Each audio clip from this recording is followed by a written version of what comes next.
Nilagay ko na ang isang latang condensed milk.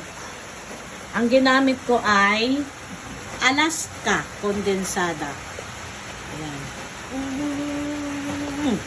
Diba tayo Pilipino? Kung pwede palang pigaan na natin. So, wala na guys. Done.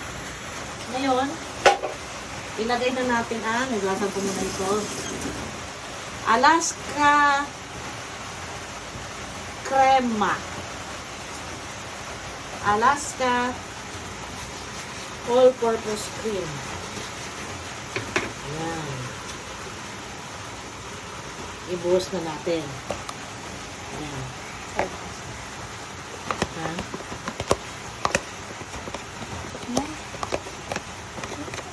Okay. So, mix together. Ika nga ni best friend, mekos natin. Mekos. Dito na lang, hindi na natin ilipat. Ilipat natin. So, thank you for watching guys. See you tomorrow.